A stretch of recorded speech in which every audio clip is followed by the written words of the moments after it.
புகழ்பெற்ற ஆப்பிள் நிறுவனத்தின் தலைமை பொறுப்பில் மிகப்பெரிய மாற்றம் நடைபெறவுள்ளது.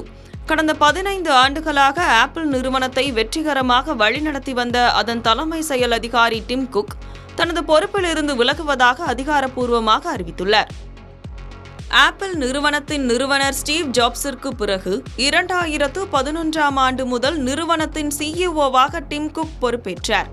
தற்போது 65 வயதாகும் அவர் வரும் செப்டம்பர் 1, 2026 அன்று தனது சிஇஓ பொறுப்புகளை அதிகாரப்பூர்வமாக ஒப்படைக்கிறார். இருப்பினும் அவர் ஆப்பிள் நிறுவனத்தை விட்டு விலகவில்லை.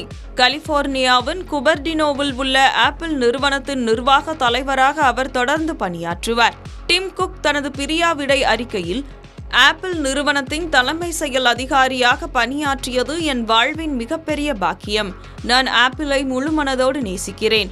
திறமையான மற்றும் புதுமையான இந்த குழுவுடன் இணைந்து பணியாற்றியதற்கு நான் மிகவும் நன்றி உள்ளவனாக இருக்கிறேன் என்று நெகிழ்ச்சியுடன் தெரிவித்துள்ளார். டிம் குக்கின் இந்த 15 ஆண்டுகால பயணத்தில் ஆப்பிள் நிறுவனம் அடைந்த வளர்ச்சி பிரமிக்கத்தக்கது.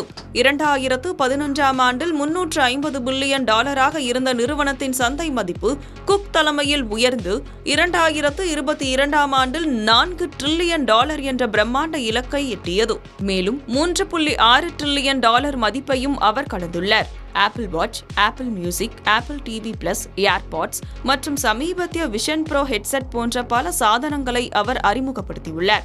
இவருக்கு பிறகு ஆப்பிள் நிறுவனத்தின் புதிய சிஇஓவாக ஜான் டெர்னஸ் பதவியேற்க உள்ளார். 50 வயதான ஜான் டெர்னஸ் 2001ஆம் ஆண்டு முதல் ஆப்பிள் நிறுவனத்தில் பணியாற்றி வருகிறார். கடந்த 25 ஆண்டுகளாக நிறுவனத்தின் வளர்ச்சிக்கு முக்கிய தூணாக இருக்கும் இவர் மேக், ஐபேட் போன்ற முதன்மை தயாரிப்புகளின் வடிவமைப்பில் பெரும் பங்கு வகித்தவர். ஜான் டெர்னஸ் ஒரு சிறந்த பொறியாளர் என்பதால் இனிவரும் காலங்களில் ஆப்பிள் நிறுவனம் ஹார்ட்வேர் இனோவேஷன் எனப்படும் வன்பொருள் மாற்றங்களுக்கு அதிக முக்கியத்துவம் கொடுக்கும் என எதிர்பார்க்கப்படுகிறது. மேலும் ஆப்பிள் சாதனங்களில் செயற்கை நுண்ணறிவு தொழில்நுட்பத்தை இன்னும் ஆழமாக புகுத்தவும் செமிகண்டக்டர் தொழில்நுட்பத்தில் கவனம் செலுத்துவதும் ஜான் டெர்னஸின் முக்கியமான பொறுப்புகளாக இருக்கும். இந்த தலைமை மாற்றத்தை மிக சரியாக சொல்ல வேண்டும் என்றால், டிம் குக் விட்டு செல்லும் இந்த இடத்திற்கு அனுபவம் வாய்ந்த ஜான் டெர்னஸ் மிக சரியான நபர் என்று ஆப்பிள் நிறுவனம் நம்பிக்கை தெரிவித்துள்ளது. இதனுடன் ஒரு சகாப்தம் முடிவுக்கு வந்தாலும் புதிய தொழில்நுட்ப புரட்சிக்காக ஆப்பிள் நிறுவனம் தயாராகி வருகிறது.